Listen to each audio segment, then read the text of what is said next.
Pag maliit na company, hindi nyo inaaprubahan, iniipit nyo. Pag malaking pharmaceutical company, yung multinational, approve kayo na approve. Why? Because may mga lagay. Tamad kayo eh.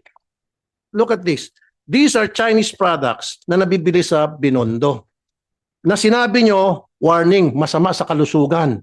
Huwag tangkilikin. And yet, pinapabayaan nyo na nagkalat to sa Binondo at sa Quiapo. Ayan o, mga Chinese products. Meron pa dito, may amphetamine pa. Oh, sabi nyo masama sa kalusugan. Bakit yung pinapayagan? Ba't di kayo nag-raid? Di ba meron kayong enforcement group? Magsi-resign na kayo. Inutil kayo eh. Wala kayong ginagawa kung hindi. Because sinungaling. And I can prove that. Sabi niya kukunti lang daw sila but they're doing their best. But their best wasn't good enough. Example, pag mga multinational companies ang nag-a-apply for certificate product registration, ang bilis po ng approval. Pero pag yung mga regular mid-size o maliliit na pharmaceutical companies, ang tagal inaabot ng taon hanggang sa magsasawa na lang po yung nag-a-apply. And I have proof for that. Meron example ko sa iyo, Attorney Teston. Yung strike na mosquito killer. For so many years, tuloy-tuloy lang yung approval niya sa renewal. And then comes 2018 ata yun, if I'm not mistaken.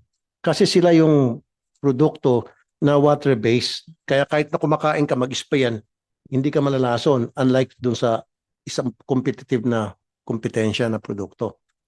So mag-renew siya, 2018, ayaw na i-renew. Ang dami na pasikot-sikot, samantalang wala namang dinagdag na formulation or binagong formulation. Why? Pumasok kasi yung kakompetensya produkto, yung Baygon, na kaparehong formulation na water-based, kinancel sila, inapruban yung sa Baygon. Ganon silang magtrabaho. At itong kumpanya ito, maliit na company lang. Pag maliit na company, hindi nyo inaaprubahan, iniipit nyo. Pag malaking pharmaceutical company, yung multinational, approve kayo na approve. Why? Because may mga lagay. Ganon kayo eh. Pagkatapos, kitaan kita, sabi mo ilang kayo? 800. Ito, pakita ko sa'yo. Tamad kayo eh. Look at this. These are Chinese products na nabibili sa Binondo. Na sinabi nyo, warning, masama sa kalusugan. Huwag tangkilikin. And yet, pinapabayaan nyo na nagkalat to sa Binondo at sa Quiapo. Ayan mga Chinese products. Meron pa dito, may amphetamine pa. Sabi nyo masama sa kalusugan. Bakit yung pinapayagan? Ba't di kayo nag-raid? Di ba meron kayong enforcement group na armed kung kailangan? Di ba? Tapos meron pang biogesic dito na fake. Nasaan yung biogesic na fake? Meron din kami nabili fake na biogesic, fake na Neozep, and fake na Decolgen. Ayan. Alam nyo, Director General, itong mga fake na medicines, hindi natin alam kung anong formulation ito. Maring masama sa kalusugan to. Kung hindi man siguro effective, okay lang sana. Hindi tumatalab. Pero paano kung may side effect? Bakit hindi nyo po nahuhuli ito? Ba't kami? 800 ang tao nyo, kami ang tao ko, 2 lang ang tumutok dito, ang dami namin nagawa. Yung sinasabi nyong 1,000, 50,000 mga nakumpiska nyo. Kung kami nga, milyonis na agad. 2 tao lang. Ano pa? Napa-down namin, na-flag down. Don't use that word na kulang kayo sa tao. O katulad yung sinabi ni Senator Erwin sa Palawan, since 2018, importante yun para sa libre dialysis sa probinsya. Hindi ma-approve-approvehan. Why? Kasi hindi kayo nakafocus doon. Kasi walang lagay yun eh. Kaya silang tabi nyo. Pero kung may mag-apply na malaking pharmaceutical companies, I bet you, approvehan nyo agad yun. Kung hindi pala tumawag si Sen. Erwin, tenga lang yun. It's either inutil, tamad, or nag-aantay ng lagay. Ganun lang po yun. You guys are not doing anything. Akala ko ba mag-resign ka? Paano yan, sir? Yung hinamo kita dito noon na kapag naipa-down ko yung mga hindi nyo mapa-down for so many months and years, mag-resign ka. Sabi mo, we will comply. And then hinamon ko ulit yung boss mo, si DOH Secretary, na sabi ko, yung meron pa nga kayong produkto na 12 years na, hindi nyo mapa-down, ma-take down. Saka yung mga sa advisory, sabi ko, paano ko mapa-take down ko yan at hindi nyo mapa-take down? Sabi kay DOH Secretary Herbosa, would you ask Attorney Teston to resign? Sabi niya, yes. Sir, inutil ka po. I'm sorry to tell you. You're incompetent. At yan mismo, sinabi ng ARTA, kayo ang one of the most complaint agency. ARTA na po mismo nagsabi niyan. At dudugtungan ko. Dapat kayo, karamihan kayo sa management, magsi-resign na kayo.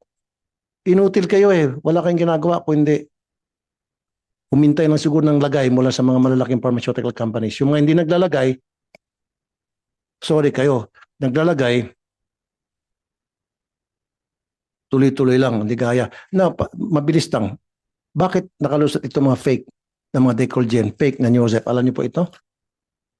Ang dami ito sa mga sari-sari store, nagkalat. Halos lahat ng sari-sari store pinupuntahan namin. So kawawa pala itong mga pobre kasi yung mga iba, Madam Chair, hindi naman sila pupunta sa mga Mercury.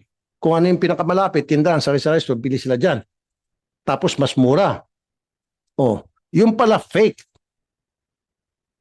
Oh, hindi pa delikado to. Tapos meron pa yung injection na supposed to be para sa diabetes, Ozempic. And then, ginagamit ngayon para pampapayat. Pero dapat yan with prescription kasi injection yun, Madam Chair eh.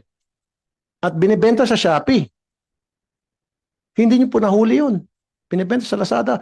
Marami pong mga produkto na they're not supposed to be in the market. Kayo na po mismo nagsabi. And yet pinapayagan nyo. O meron ko isang sample. Ito naman, on the other hand, ito po isang kilalang produkto. In fact, umiinom ako nito eh. Sa US, no problem. Kalat to, approved to. Pero sa atin, hindi approved.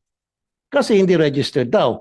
Now, ang tanong, is it because hindi ni-register ng supplier dito? O nag-aantay sila na i-register para may lagay? Diretsong salita. Huwag tayo magpaligoy-ligoy pa. Maraming mga produkto kami nabili na sinasabi nila, huwag tangkilikin kasi hindi naka-register, and yet sa ibang bansa, approved. Sa Amerika, approved. Pero dito, hindi. Huwag daw tangkilikin kasi hindi registered. Nag-aantay siguro ng lagay, Madam Chair. Alam nyo, Attorney Teston, ang dami nyo pong kapalpakan sa FDA. Matagal na po itong reklamo. Hindi lang, sa bagay, hindi lang po kayo. Remember, before you, nasibak. Bakit nasibak? Dahil nga inutil din. The guy before you, I'm not gonna mention his name kasi wala naman na siya. Isa ako sa nagpasibak doon. And then before pa, meron pa isang babae na FDA din, napasibak ko rin. Kasi inutil. So kung hindi nyo kayang trabaho nyo, di, mag-resign kayo.